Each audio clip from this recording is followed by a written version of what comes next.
자, 압도적 뉴스 콘텐츠 3프로 뉴스룸입니다. 안녕하세요. 저는 이주호 기자입니다. 안녕하십니까. 3프로TV 류종훈입니다. 네, 저희가 항상 숨겨두고 있는 보물 같은 기자 류종훈 기자와 함께 오늘 함께하게 됐는데 오늘도 여러분들의 출근길 지켜드리도록 하겠습니다. 오늘 퇴근길이죠, 이 뉴스 퇴근길. 퇴근길 네. 죄송합니다. 퇴근길 지켜드리겠습니다. 오늘 이 뉴스만 보시면 오늘 저녁에 있을 회식 자리에서 아는 체하기 참 좋습니다. 그쵸. 자, 첫 번째 뉴스부터 한번 보도록 하죠. 네, 첫 번째 뉴스는 제가 준비했는데요. 현대자동차가 인증 중고차 사업을 오늘부터 본격적으로 시작했다는 소식입니다. 지난주 19일에 경상남도 양산에 있는 현대차 인증중고차 상품화 센터를 이제 대중들에게 미디어에 먼저 공개를 했고요. 그리고 이제 오늘 24일부터 이제 앱, 하이랩이라고 하는 앱이 있습니다. 네. 앱이랑 그리고 이제 웹상에서 이제 차량을 직접 구매를 하고 또 내가 타던 차를 판매를 할 수 있는 그런 시스템이 있는 그 포털이 오늘부터 이제 운영에 들어갔고요. 그러면서 이제 실질적으로 이제 현대차가 인증중고차 사업을 시작하는 날이 바로 오늘입니다. 네. 네, 오늘 이제 제가 그래서 한번 사이트를 한번 들어가 봤거든요. 한번 준비된 자료를 한번 띄워주시면 좋을 것 같은데요. 보실까요? 네. 자료가 안 뜨네요. 네.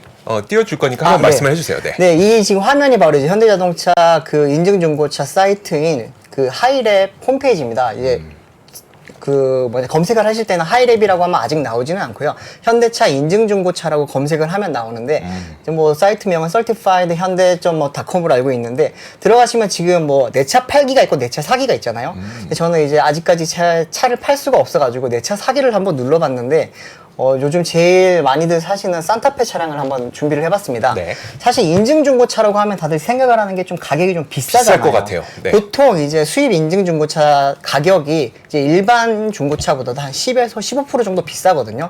왜냐하면 인증중고차는 말 그대로 인증이기 때문에 브랜드가 매입을 해서 이제 뭐 고장난 부분도 수리를 하고 뭐 도색도 새로 하고 막 이런 걸 직접 하기 때문에 비싼 건데 현대차는 이거를 외부에 또 맡기지 않고 직영으로 직접 사람들이 직고용을 해서 고용한 사람들이 이제 그 차량을 수리를 하고 이렇게 하거든요. 그러다 보니까 조금 더 비쌀 거다 이렇게 네. 예상을 했어요. 네. 근데 지금 보시면은 제가 이제 산타페 하이브리드 이제 5인승 모델 캘리그래피 모델이 지금 제일 크게 나와 있는 사진이 지금 현대차 인증중고차 센터에 나와 있는 차량이고요. 이 차량 같은 경우에는 지금 23,000 정도 뛴 차량인데 가격이 4,010만 원 정도 합니다. 비슷한 컨디션의 이제 모델들을 제가 엔카랑 그리고 이제 직영 또 전기 중고차인 여기 어디죠? 그 K카 이렇게 네. 같이 세 군데로 비교를 해봤는데 현대차 인증중고차가 제일 저렴하더라고요. 비슷한 조건 하에? 네. 그래요? 조금 약간의 차이들이 있긴 한데 사실 연식은 현대차께 지금 제일 좋고요. 네. 그리고 이제 뭐 주행거리는 비슷합니다. 이제 엔카께 조금 더 짧아서 가격이 조금 높긴 했는데 상태는 대체적으로 비슷했고 근데 색상이 이제 저 엔카랑 K카에 있는 차량은 인기가 많은 흰색 차량이에요. 네. 그러다 보니까 가격대가 조금 있을 수도 있긴 한데 전체적으로 봤을 때는 인증중고차임에도 생각보다 가격이 좀 저렴했고 제 생각에는 현대 모델 같은 경우에는 네. 사실 K카나 엔카나 뭐 다른 쪽으로 많이 쏠릴 수 있을 것 같아요. 근데 진짜 여기서 현대차가 많이 팔릴 것 같은 거는 제네시스였어요. 그래요? 그 제네시스도 한번 찾아봤거든요. 네. 제네시스 같은 경우에는 고급 브랜드잖아요. 그렇죠. 그러다 보니까 소비자들이 내가 돈을 조금 더 지불하더라도 확실한 그런 서비스, 확실한 차량을 찾고 싶어하는 분들이 많아요. 왜냐하면 눈탱이 맞는 게 싫잖아요. 그렇죠. 그렇기 때문에 이렇게 찾아봤는데 제네시스 차량 같은 경우는 제일 인기가 많은 GV80 차량을 한번 비교를 해봤습니다. 지금 왼쪽에 있는 게 K카에서 직접 찾으신 거고 비슷한 조건으로 찾으신 거고 네. 오른쪽에 있는 게 현대차 인증중고차에서 찾으신 거고 그렇죠. 가격을 비교해 보니까 K카가 7,410만 원, 그 다음에 그 현대차 인증중고차는 7,195만 원, 거의 비슷한 조건이라고 쳤을 때 더 싸긴 했네요. 더 싸죠. 이걸 보면 또 많은 사람들이 색상 때문에 가격 차이가 날 수도 있다. 그런 네. 말씀을 하시긴 하는데, 물론 흰색이 인기가 많습니다. 근데 지금 옵션을 보면은 인증중고차 모델이 조금 더 좋아요. 그리고 가격적인 부분이라든지 특히나 이제 제가 이번에 19일에 양산에 직접 다녀왔거든요. 네. 가서 보니까 그 점검하는 과정이라든지 차량을 상품화하는 과정이 굉장히 꼼꼼해요. 현대차 같은 경우에는 272가지의 점검을 하고 제네시스 같은 경우는 287가지를 점검을 하거든요. 네. 그리고 나서 뭐 고장난 부분이 있으면 그 부분도 고치고 샌딩도 하고 판금도 하고 뭐 도색을 하고 막 이렇게 해서 나오는 차들을 보니까 새 차예요. 그냥 새 차예요, 진짜. 새 차 같은 그런 중고차들이 많은데 그 차량들 가격이 이렇게 일반 중고차 가격이랑 비슷하면서 상품이 괜찮으면은 아무래도 조금 뭐 메리트가 있지 않을까 그런 생각이 들긴 하더라고요. 네. 근데 이 부분에 대해서 지금 많은 좀 우려되는 부분들이 사실 있기는 해요. 그쵸. 현대차가 결국에는 이렇게 자본력을 앞세워서 이렇게 이 중고차 시장까지 먹게 되면은 기존에 뭐, 있는 그렇죠. 중고차 딜러 상들도 그렇고 네. K카와 같은 기업형 딜러들도 그렇고 네. 특히나 이제 지금 제일 우려되는 곳이 K카가 이제 직영 중고차를 하기 때문에 네. 그곳이 조금 우려가 되고 있고 매입도 많이 하는 게 요즘 헤이딜러라는 거 아시죠? 네네. 네, 헤이딜러에서도 지금 되게 많이 걱정을 하는 게 현대차가 분명히 비싼 가격을 주고 조금 더 시세보다 좀 더 좋은 가격으로 매입을 해서 본인들이 판매를 할 거라고 지금 보고 있고 아직까지 그 부분에 대한 지금 뭐 제보라든지 이런 건 잘 없기는 한데 네. 실질적으로 지금 그 부분은 좀 많이 우려가 되는 상황이긴 합니다. 그러다 보니까 뭐 중소기업이라든지 아니면 소상공인들이 조금 피해를 보지 않겠냐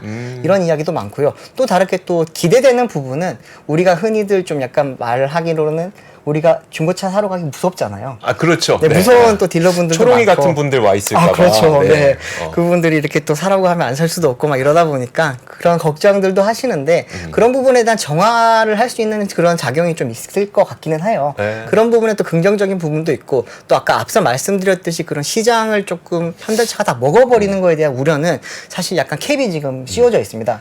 원래는 2019년도 때부터 이제 이게 중고차 판매업이 중소기업 적합업종에서 빠졌어요. 네. 그러면서부터 현대차가 사실은 2019년 6월부터는 TF팀을 만들어서 중고차 사업을 시작을 하려고 했거든요. 근데 아까 뭐 말씀드렸듯이 중고차 업체들이 가만히 있질 않잖아요. 네. 그러다 보니까 좀 조율을 하는 시간이 많이 필요했고 한 3년 정도 이렇게 조율을 하면서 현대차가 내년 4월까지는 2.9% 시장 점유율, 또 기아 같은 경우는 2.1%, 네. 또 2025년 4월까지는 현대차는 4.1%, 그리고 이제 기아는 2.9%의 시장 점유율만 그렇게 가져갈 수 있는 캡이 씌워져 있거든요. 그러다 보니까 현대차가 중고차 시장을 전부 다 뭐 먹어버릴 거다라는 거에 대한 걱정은 조금 안 하셔도 될 것 같고 현대차의 지금 명분은 이렇게 해서 우리가 데이터를 쌓으면은 네. 이 데이터를 다른 중고차 업체들이랑도 공유를 하면서 네. 약간 상생을 하겠다라는 게 지금 현대차의 굉장히 좋은 명분인데 조금 걱정되는 부분이 또 하나 있어요. 뭔가요? 뭐냐 하면은 현대차가 사실은 신차를 판매하는 곳이잖아요. 네. 근데 이제 신차를 판매하면서 중고차도 판매를 하게 되면은 네. 사실은 신차 가격을 방어를 할 수가 있게 됩니다. 어. 본인들이 판 차량을 직접 매입해서 중고차를 판매하고 중고차에서 비중이 높아지다 보면은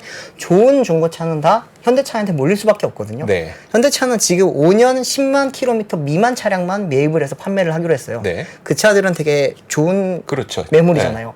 그 차량들이 현대차에 쌓이고 그러다 보면은 중고차 가격이 조금 높아질 수밖에 없고 중고차 가격이 높아지는 만큼 신차 가격이 좀 높아질 수 있거든요. 어떻게 보시면 전세 시장이랑 매매 시장 같이 움직이는 것처럼 그렇게 조금 될 수 있기 때문에 현대차의 그런 부분을 조금 우려하는 부분이 있는데 그 부분은 조금 저희들도 좀 지켜봐야 될 것 같기는 합니다. 알겠습니다. 어쨌든 이제 그 현대차에서도 소상공인의 시장까지 우리가 다 먹으려고 이 사업을 하는 건 아니다라는 취지로 네. 우리는 시장 점유율 목표치를 캡을 씌워놨으니 그 네네. 이상은 안 할 거다라는 것까지는 얘기했고 네. 다만 말씀하셨던 것처럼 그 이제 그 중고차 가격이 사실 되게 좋은 중고차들을 먼저 매입하는 거니까 그렇죠. 중고차 가격을 높이면 신차 가격도 덩달아 높일 수 있는 명분이 되는 거기 때문에 네. 그건 약간 좀 걱정되기도 그렇죠. 하고. 우리나라 지금 자동차 시장에서 현대차가 점유율 한 91% 정도 되거든요. 현대기아를 네. 합치게 되면은 그러다 보니까 아마 내수 시장에서 조금 더 수익성을 높일 수 있는 그런 수단으로도 활용될 수 있지 않을까? 네. 그런 사실 걱정이 있기는 합니다. 알겠습니다. 자, 현대차 저희가 인증 중고차 사업이 시작이 됐기 때문에 류종훈 기자가 그 관련 내용들을 잘 정리해 주셨는데 류종훈 기자가 이제 류빌리티라는 콘텐츠를 통해서 이 네. 자세한 내용을 또 콘텐츠를 만들어 놨습니다. 류빌리티 검색하셔서 한번 직접 확인해 보시는 것도 좋을 것 같습니다. 자, 다음 뉴스 한번 보도록 하겠습니다. 다음 뉴스는 바로 이겁니다. 숨고르기 들어간 포스코 철강 배터리 소재 모두 부진했다. 자, 포스코 홀딩스를 비롯해서 오늘 포스코 계열사들의 실적 발표가 줄줄이 있었잖아요. 네네. 하나하나 저희가 좀 짚어드리도록 하겠습니다. 일단 포스코 홀딩스부터 먼저 볼게요. 자, 포스코 홀딩스가 오늘 실적 발표를 했는데 보면 이렇습니다. 철강, 2차 전지 소재 이 업황 부진이 계속되다 보니까 사실 매출을 보시면요. 지금 10억, 100억, 1000억, 조, 10조, 18조 9,600억 원 잘하게 됐는데 작년 같은 기간에 21조였었고 그리고 지난 분기가 20조였기 때문에 매출 줄었습니다. 자, 그리고 반대로 이익을 좀 보시면은 이익은 1조 10억, 100억, 1000억 조죠. 1조 1,960억. 원을 기록했는데 이게 작년 920억에 비해서는 참 잘한 거지만 지난 분기 1조 3,260억에 비해서는 좀 못한 거죠. 예, 그렇죠. 이런 겁니다. 네. 자, 근데 이게 영업이익이 높아졌으니까 마냥 좋다고 볼 수만은 없는 게 이게 무슨 일이 있었냐면 작년 3분기에 그 여러분들 기억하시겠지만 태풍 흰남노가 뭐 포항에 있는 고로 또 후팡 후공정 설비 이런 부분들을 강타하게 되면서 당시 실적이 상당히 안 좋았었고요. 그리고 4분기였었나요? 적자까지도 나기도 했었거든요. 그렇습니다. 이걸 좀 그 만회하는 과정에서 영업이익이 좋아졌다라고 봐야 됩니다. 그래서 기저 효과 때문에 좋아졌기 때문에 사실 뭐 실적이 아주 좋다라고 보긴 좀 어렵고 실적이 숨고르기에 들어갔다 이 정도로 좀 보시면 될 것 같습니다. 철강 시황이 부진했던 게 가장 문제였었고요. 그 이유는 이제 중국의 부동산 경기가 결국은 살아나지 못하다 보니까 수요 회복 실패로 이어졌던 거고 또 한 가지가 지금 두 개의 전쟁이 전 세계에서 벌어지고 있는 상태잖아요. 네. 그것도 역시 글로벌 경기 회복에 좀 찬물을 끼얹으면서 철강 시황의 부진을 계속 이끌었습니다. 배터리 소재도 기대치에 다소 미치지 못했는데 포스코 퓨처엠과 관련해서는 잠시 후에 류종훈 기자가 정리해 드리겠습니다. 자, 그래도 포스코에서는 지금 보니까 조심스럽게도 이 철광과 배터리 소재 업황은 바닥에 가까워졌다고 파악을 하고 있는 것 같습니다. 왜냐하면 실적 발표 때 어떤 얘기를 했냐면 철강 가격은 올해 초 수준으로 다시 하락했다면서 더 떨어질 가능성은 낮다고 보지만 회복의 확신도 약하다 이 정도로 좀 설명을 했어요. 그러니까 더 떨어질 것 같진 않다. 그러니까 네. 바닥은 바닥인 것 같은데 그러면 지금부터 회복합니까? 그것도 시간 약간 걸릴 것 같은데 그 정도의 뉘앙스로 업황을 바라보고 있다고 보시면 될 것 같고요. 그래서 자동차나 조선 등 업황이 좋은 쪽으로 판매를 확대할 계획이라면서 이제 전략을 좀 바꿔야죠. 이렇게 그렇죠. 되면은 네. 수익성이 더 나은 쪽으로 전략을 바꾸는 그런 이야기를 했습니다. 자, 뭐 이렇게 보면은 수익성을 방어할 수는 있을 것 같은데 업황이 진짜 회복되기까지는 약간 좀 시간이 걸릴 것 같다. 이 정도로 이번 실적 발표를 이해하시면 좋을 것 같습니다. 맞습니다. 사실은 이제 그 포스코가 이렇게 흰남노를 만나기 전까지는 이제 분기 영업이 한 2조 대까지 나왔었거든요. 그래서 네. 잘 나왔어요. 그러다가 흰남노 때문에 적자까지 4분기 때 갔다가 다시 지금 1조 회복. 회복세를 네. 보였죠. 근데 조금 전분기 대비 이번에 좀 빠진 게 네. 많이들 좀 우려를 하는 반대. 이어서 바로 제가 그럼 퓨처엠 실적 한번 다시 말씀드리겠습니다. 포스코 퓨처엠 같은 경우에는 이제 오늘 3분기 실적을 발표를 했는데요. 올해 3분기 영업이익 같은 경우에는 작년 동기 대비 54.6% 빠진 370억 원을 기록을 했고요. 이 같은 경우에는 시장 이제 컨센서스보다도 한 23%가량 지금 하회를 한 수준입니다. 매출 같은 경우에는 1조 2,858억 원으로 이제 전년 동기 대비 22.1% 증가했습니다. 이제 매출은 올랐지만 영업이익이 좀 빠진 건데요. 제가 표 하나 준비한 걸 좀 하나 띄워주시면 좋겠는데요. 네. 자료 보시면은 매출은 증가를 했는데 이제 영업이익이 줄었다. 이거 같은 경우는 이제 많은 분들이 아실 겁니다. 영업이익이 줄어든 거는 당연히 이제 메탈 가격이 빠졌기 때문에 그렇고요. 매출이 늘어난 것 같은 경우에는 이제 포스코가 포스코 퓨처엠이 세계 최초로 상용화에 성공을 하는 이제 고성능 전기차용 단결정 양극재가 있습니다. 이게 지금 GM이라든지 다른 데 들어가다 보니까 하이니켈 양극재 판매가 좀 늘어나다 보니까 하이니켈은 일반 다른 로우 니켈이나 미들 니켈보다 조금 가격대가 높거든요. 네. 그러다 보니까 매출이 좀 늘어났고 근데 다만 이제 아까 말씀드렸듯이 메탈 가격이 빠지다 보니까 지금 이렇게 계속 영업이익이 나빠지고 있어요. 제가 또 그 메탈 가격을 하나 준비를 했는데 네. 밑으로 한 번 더 좀 내려주시면은 네, 이게 포스코 퓨처엠에서 나온 자료긴 합니다. 양극재 주요 원재료 가격을 보시면은 탄산 리튬, 니켈, 코발트가 이렇게 각각 있거든요. 탄산 리튬 같은 경우에는 작년 이제 올해 초에 거의 뭐 킬로그램당 71달러까지 갔고 81달러 죄송합니다. 81달러까지 가면서 이제 역대 최고치까지 올라갔다가 지금 급격하게 빠졌고요. 니켈 같은 경우에는 가격폭이 그나마 조금 많이 뭐 흔들리진 않았는데 그래도 지금 거의 연 최저치에 지금 내려와 있고 코발트 같은 경우에도 지금 계속 내려가고 있습니다. 밑에 정리된 걸 보시면 리튬 같은 경우에는 이제 올 3분기 때 전기차 판매 성장률이 둔화하는 추세 속에서 2차 전지 시장이 지금 계속 높은 재고가 지금 많이 쌓여 있어요. 그러다 보니까 이제 가격 하방 압력이 계속 되고 있고, 테슬라 같은 경우에도 지금 가격을 내렸고, 네. 현대차도 최근에 가격을 내렸고, 이러다 보니까 지금 이제 보조금을 늘리고 있는 상황인데도 판매가 잘 안 되고 있어요. 그리고 니켈 같은 경우에는 지금 인도네시아에서도 지금 공급 과잉 심화로 가격이 계속 하락을 하고 있고, 또 아까 말씀하셨듯이 이스라엘과 팔레스타인 전쟁 발발을 하면서 이제 경기 회복에 대한 불확실성이 커지면서 지금 가격 약세가 계속 지속될 것으로 지금 예상을 하고 있기 때문에 당분간 이런 좀 메탈 가격은 좀 쉽게 회복이 어렵지 않을까 싶습니다. 방금 잠깐 지나갔었는데 그 그래프를 좀 하나 보여주시면은, 이게 국내 지금 대표 2차전지 소재 기업들을 최근에 이제 3분기 실적을 한번 정리를 해봤거든요. 포스코 퓨처엠 같은 경우에는 오늘 나왔고, 에코프로비엠은 이제 지난주에 나왔고요. LNF 같은 경우에는 이제 11월 초에 나올 예정인데, 한번 보시면은 파란색이 작년 3분기고 네. 주황색이 올해 3분기 실적입니다. 매출은 다들 지금 늘어요. 근데 영업이익이 많이 줄거든요. 영업이익 같은 경우에는 아까 말씀드렸듯이 포스코 퓨처엠이 54.6%가 감소를 했고, 에코프로비엠이 67.6% 감소했습니다. LNF 같은 경우는 지금 컨센서스긴 한데, 컨센서스 상으로도 지금 68.4%가 지금 감소할 걸로 지금 예상이 되는데, 이게 메탈 가격이 회복되지 않는 한 이제 매출은 늘더라도 이게 수익성은 계속 당분간 좀 나쁘지 않을까. 그리고 이제 전쟁이 계속 지속되고 있다 보니까 경기 회복도 조금 우려가 되고 있고, 그렇기 때문에 글쎄요, 지금 전기차 수요가 많이 급감을 하면서 메탈 가격에 대한 우려가 점점 커지고 있기는 한데, 이 부분은 내년 상반기가 좀 지켜봐야지 또 당분간 다음번 또 흐름을 또 알 수 있지 않을까, 그렇게 생각이 됩니다. 알겠습니다. 자, 이어서 또 다음 기업의 그 포스코 홀딩스의 또 다른 기업이 또 실적 발표를 했으니까 그것도 한번 보도록 하겠습니다. 자, 이번엔 포스코 인터내셔널인데요. 이 포스코 인터내셔널은 아무래도 딱 이거죠. 키워드는 중국의 흑연 수출 통제. 그렇죠. 예, 이것 때문에 포스코 인터가 굉장히 큰 관심을 받았었는데, 네. 이번 실적 발표에서 보면요, 우리가 흑연을 9만 톤 공급할게 라는 이야기가 나왔습니다. 네. 자, 일단 그 실적부터 볼게요. 자, 포스코 인터내셔널의 실적을 한번 확인해 보시면, 올해 사상 처음으로 연간 영업이익 1조 원 이상의 실적을 기록할 것으로 전망이 되고 있습니다. 자, 이번 실적은 영업이익상으로 봤을 때, 화면 한번 보시죠. 영업이익상으로 봤을 때 3,117억 원을 기록을 했고요. 그리고 매출은 8조 459억 원이 기록을 했습니다. 지금 보시면은 2분기에도 3,572억 원을 기록했으니까 1분기까지 합치게 되면 이게 지금 거의 한 9,485억 원을 기록했거든요. 네. 그러니까 4분기 조금만 나와도 결국 1조는 달성할 수 있게 되는 거라서, 네네. 연간 영업이익 1조 클럽 달성은 올해 무리가 없을 것으로 보입니다. 가장 중요한 거는 이제 흑연이니까 흑연을 한번 봐야 되겠죠. 이번 실적 발표에서 굉장히 눈에 띄었던 게 저는 이거였습니다.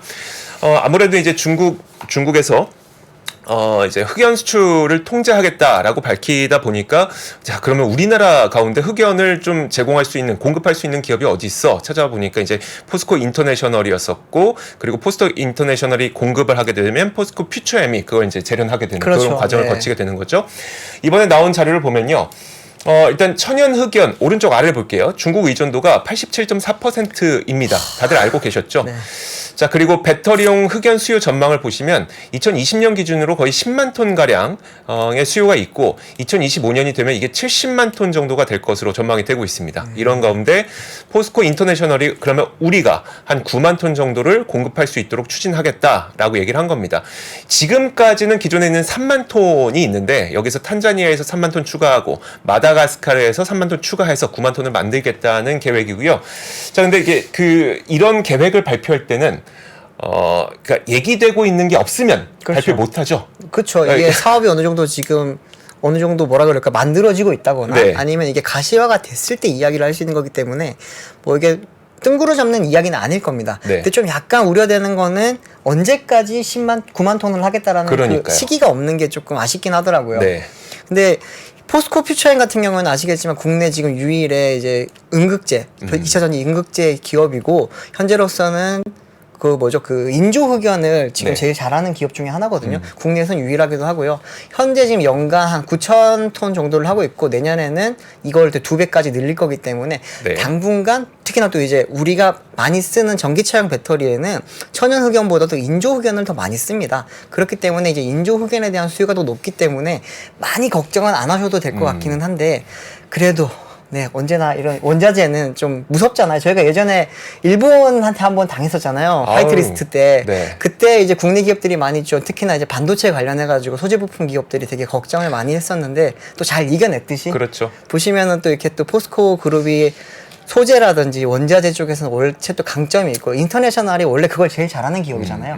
그러다 보니까 포스코 인터를 앞세워서 이렇게 또 점점 어떻게 보면 준비를 해나가는 그런 과정이지 않을까. 또 솔직히 보이긴 말해서 하네요. 지금 이게 우리가 이슈가 되는 이유는 미국과 중국이 싸우고 있고 유럽도 공급망을 자체적으로 만들려고 하고 그렇죠. 있고 이러다 보니까 이런 일이 발생한 거잖아요. 네네. 우리는 사실 여기 싸움의 중심에 껴있지 않잖아요. 가만히 있다가 지금 된통 당했죠. 그러니까 너무 답답한 거죠 이게. 근데 네. 어쨌든 이런 그 전 세계적인 뭐 경제적인 분쟁이 발생을 했을 때 우리 기업들이 미리 준비할수록 이런 피해를 우리가 또 줄일 수 있었다는 것을 네. 반도체 소부장을 통해서 한번 봤었고 그리고 이번에 흑연을 통해서도 좀 확인하고 있는 것 같기 때문에 네. 참 좀 우리나라 기업들이 잘 선방해 줬으면 좋겠다라는 바람이 듭니다. 그렇습니다. 자, 다음 뉴스 한번 보도록 하겠습니다. 다음 뉴스는 이제 아이폰도 통화 녹음이 된다라는 이야기가 들려서 제가 재밌어서 하나 준비를 해봤는데 네. 이조 기자님 폰 어떤 거 쓰시죠? 저 아이폰 쓰고 네, 있습니다. 저도 아이폰을 쓰고 있는데 네, 공교롭게 둘 다 아이폰을 쓰는데 저희가 아이폰을 쓰면서 제일 지금 답답한 게 녹음이 안 됩니다. 네, 저희는 취재를 하다 보면은 통화 녹음이 굉장히 많이 필요한데 네. 녹음이 안 돼요. 항상 그래서 여기 폰을 끼우고 워딩을 치고 있거든요. 네. 근데 이제 SK텔레콤에서 AI 기술을 활용한 통화 녹음 기능을 이번에 발표를 했다고 합니다. 그 서비스 이름이 ADAT 전화라고 하는데요.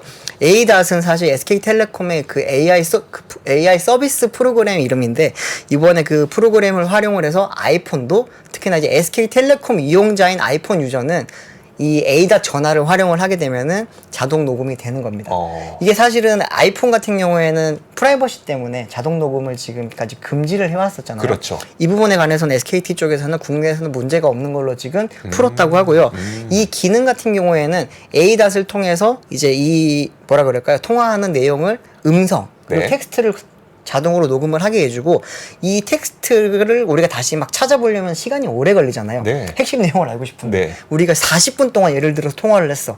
근데 그 내용을 다 찾으려면 내가 어떤 이야기를 했지를 찾기 위해서는 시간이 또 40분이 필요합니다. 네. 근데 그거를 이제 이 에이다 전화에서는 요약을 해서 핵심 내용 요약을 해서 보여주는 기능도 있고요. 또 하나는 이제 어떤 사람이랑 통화를 했는지가 이제 히스토리가 점점 쌓이잖아요. 네. 제가 예를 들어 이주호 기자랑 계속 이야기를 했던 내용들이 이 에이다 기능에 저장이 되고 아, 통화 내역이 저장되니까 그 인공지능은 과거에 우리가 어떤 얘기를 했는지 다 그렇죠. 기억하고 있다는 말이죠? 네. 예를 들어서 우리가 이제 뭐 몇 월 며칠 날 어디서 점심을 먹기로 약속을 잡았어요. 네. 그 내용을 이제 이 핵심 내용에 요약이 돼서 저장이 되면은 그거를 캘린더로도 옮길 수도 있고 그런 다양한 기능을 제공을 한다고 하거든요. 그렇기 때문에 아이폰을 쓰시면서 조금 약간 불편함을 느끼셨던 분들은 한번 사용해보면 좋지 않을까 생각이 들고 또 하나 이제 이걸로 인해서 이번에 쟁점이 됐던 것 중에 하나가 네. 이 서비스 출시 시점이 음. 아이폰 15가 최근에 출시했잖아요. 네. 근데 거기에 맞춰서 SKT가 이 통화 녹음 서비스를 출시를 한다 보니까 KT라든지 SKT를 그 U 플러스를 쓰던 분들이 많이 넘어가지 않을까 이런 이야기가 지금 많이 나오고 있습니다. 그래서 저도 이제 KT랑 U 플러스 쪽에 물어봤거든요. 네. 뭐 통화 녹음 이것 때문에 지금 아이폰 유저들이 많이 넘어갈 것 같은데 준비하는 게 없냐라고 하니까 아직까지 준비한 건 없다고는 해요. 근데 그들도 가만히 있을까요, 과연? 아, 그렇죠, 그렇죠. 네, 지금 KT 같은 경우에도 AI 기술을 지금 굉장히 많이 하고 있고 U+도 이 부분에 대해서는 LG전자랑 같이 준비를 해서 AI에 대해서 준비를 하고 있기 때문에 네. 한다면은 뭐 언젠가는 할 수 있겠죠? 언제쯤 할 거라고 지금 혹시 예상할 수 있을까요? 그 아까 우리 사무실에서 취재팀끼리 농담으로 했던 게 네. 아이폰 16 때는 다 나오겠다. 이런 얘기 하지 않았습니까? 저는 1년을 기다릴 수 있을지 솔직히 조금 의문이긴 합니다. 알겠습니다. 자, 근데 이게 그 여기서 통화 녹음된 내용은 법적으로 사용할 수는 없다는 얘기도 있었는데. 아, 그 부분을 제가 네. 확인을 해봤는데 네. 그 부분은 이제 케이스 바이 케이스로 다르고 이게 지금 뭐 갤럭시라든지 다른 폰에서 쓰는 그 통화 녹음 내용도 네. 어떤 케이스에서는 법적 증거 자료가 되지 못할 때도 있대요. 그렇기 때문에 그 부분에 대해서는 아직까지 명확하게는 SKT 쪽에서도 알 수 없지만 분명히 이게 무조건 안 될 그런 이유는 없다라고는 설명을 하긴 했습니다. 네, 알겠습니다. 자, 이렇게 뉴스 봤고요. 다음 소식 한번 보시죠. 헤드라인 보여주시죠. 럼피 스킨병이 전국으로 확산 조짐을 보이고 있습니다. 이게 또 사실 시장에서는 뭐 테마주의 뭐 들썩임 이걸로 평가가 되지만 사실 우리는 그런 것보다는 네. 이것 때문에 다시 한번 한우 가격이 오르지 않을까라는 좀 걱정이 있는 거죠. 그렇죠. 그 내용을 좀 전해드리면 지금 20일부터 24일까지 닷새 동안 확진 사례가 27건이 나왔는데 문제는 이 발생 지역이 조금씩 넓어지면서 전국으로 확산될 수도 있다는 우려라고 합니다. 지금 이게 럼피스킨 병이라고 하는 거는 이게 백신 접종을 완료한 뒤에도 항체가 형성되기까지는 3주 정도가 걸린다고 해요. 그러면 일단 뭐 20일에 딱 첫 사례가 발생이 됐기 때문에 백신 접종을 그때부터 했다고 하더라도 지금 한 5일 지났잖아요. 2주 넘는 기간 동안은 더 확산될 가능성이 좀 있다는 겁니다. 그리고 지금 지난 20일에 국내 처음으로 확인된 거 이후에 21일에 3건, 22일에 6건, 그리고 어제 7건, 오늘 10건 이렇게 확인이 됐기 때문에 확진 사례도 좀 더 늘어나고 있고 발생 지역도 첫 사례가 나온 게 충남이었었는데 경기, 충북, 인천, 강원 이렇게 넓어지고 있어서 조금 우려가 됩니다. 아직 바이러스가 어디서 언제 들어왔는지는 확인이 되지 않고 있기 때문에 방역 당국이 다양한 가능성을 열어두고 역학조사를 지금 하고 있거든요. 하지만 역학조사를 한다고 하더라도 앞서 말씀드렸던 것처럼 항체 생기는 기간 때문에 좀 그 추가적인 발생 가능성은 좀 있다고 보셔야 될 것 같습니다. 럼피스킨병의 폐사율은 한 10% 정도로 알려져 있어서 이게 구제역하고 비슷한 수준이라고 합니다. 그래서 아주 막 폐사율이 높은 건 아닌데 전파력이 강하다는 문제를 안고 있다 보니까 앞으로의 진행 상황을 좀 봐야 될 것 같고요. 제가 그 한우 가격을 좀 준비를 했거든요. 화면 함께 보시죠. 사실 한우 가격이 지금 이게 잘 안 보이실 수도 있는데 가장 끝에 있는 게 지난 8월 수치고요. 그리고 이 중간에 있는 게 작년 8월 수치입니다. 그래서 작년 8, 9월에 한우 가격이 좀 높았었다가 그 이후로 쭉 하락을 했었죠. 그래서 이 시점쯤에 나왔던 뉴스가 뭐 한우 가격 떨어졌다. 뭐 한우 먹으러 가자 하는데 맞아요. 실제로 먹어보니 비싼데 뭐 이런 거였었고요. 근데 네. 최근에 사실 지금 한우 가격이 다시 좀 반등하고 있는 상태이거든요. 여기에서 또 럼피스킨 병이 일어나게 되면서 폐사가 발생하게 될 경우 한우 가격이 또 올라가게 되지 않을까라는 우려가 있는데 제가 그걸 좀 얘기하고 싶은 거예요. 가격 떨어졌다고 해도 우리는 한우 비싸게 먹었어요. 그렇죠. 근데 다시 이 그러니까 럼피스킨 병 때문에 한우 가격 오르겠다고 하면은 사실 우리는 거기서 더 플러스된 가격으로 먹어야 될 것 같거든요. 맞습니다. 그러니까 예. 그런 거가 좀 걱정이 되는 거죠. 그런 거가 좀 걱정이 되기 때문에 항상 보면은 공급 가격이랑 유통 가격의 차이가 좀 있잖아요. 뭐 네. 기름도 그렇고 여러 가지가 있는데 소비자 단에서 조금 저렴하게 뭐 좀 이용을 할 수 있는 그런 가격대가 오면 좋을 것 같네요. 그러니까요. 네, 시간이 별로 없어가지고 단신 몇 가지만 알려드리겠습니다. 네, 아이폰 15를 뜯어보니까 부품의 30%가 메이드 인 코리아라는 기사가 있어서 가져와 봤는데요. 이제 아이폰 14에 비해서 이제 한국산 부품 비중이 많이 높아졌다는 이야기고요. 실제로 이제 30%가 메이드 인 코리아라고 하면은 뭐 앞으로 이제 국산 폰은 아니지만 국산 폰에 가까워지지 않나라는 이야기가 될 수 있을 것 같고요. 또 하나는 이제 오늘 조금 비트코인 이야기가 조금 많이 있었는데 네. 비트코인이 이제 1년 5개월 만에 33,000달러를 돌파를 했고 장중에 이제 최대 35,000달러까지 올라갔었다고 합니다. 이제 비트코인 가격이 계속 오르다 보니까 이게 왜 오르는가를 좀 저도 한번 찾아보니까 미국 증권거래소에서 이제 비트코인 ETF 지금 승인을 앞두고 있어가지고 여기에 대한 기대감 때문에 올랐다는 이야기가 있고요.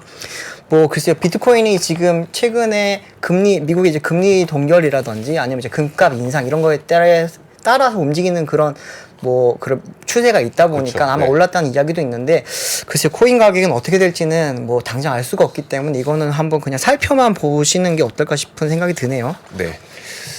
자, 그리고 자, 좋습니다. 뭐 반감기 이야기도 있습니다. 네, 내년 초에 뭐 반감기 네. 이야기도 있긴 한데 좀 모르겠어요. 코인은 정말. 어쨌든 네. 요즘에 비트코인 가격이 다시 크게 좀 오르고 있다는 점도 챙겨보시면 좋을 것 같습니다. 자, 이렇게 오늘 저희가 준비한 3프로 뉴스룸은 여기까지고요. 저희는 내일 또 재미있는 뉴스 그리고 여러분들의 생활을 채워드릴 뉴스 들고 찾아오겠습니다. 함께해 주신 여러분 고맙습니다. 외환위기 오는 거 아니에요? 금융위기 오는 거 아니에요? 이런 질문들을 좀 굉장히 많이 받았었습니다. 탐욕이 되게 강했을 때 위험자산으로서의 극단적인 쏠림이 나타나고 공포감이 극에 달했을 때 안전자산으로서의 극단적인 쏠림이 나타나거든요. 과거의 일이 미래에 똑같이 일어난다 이건 아니지만 그때 당시에 위기 상황에서는 어떤 공통점들이 있었는지를 보면서 우리가 대비를 하는 방법도 고민해 볼 수 있고요. 과거를 제대로 이해하는 순간 위기의 실체가 드러납니다. 오건영의 현실 경제 이야기를 서점에서 만나보세요.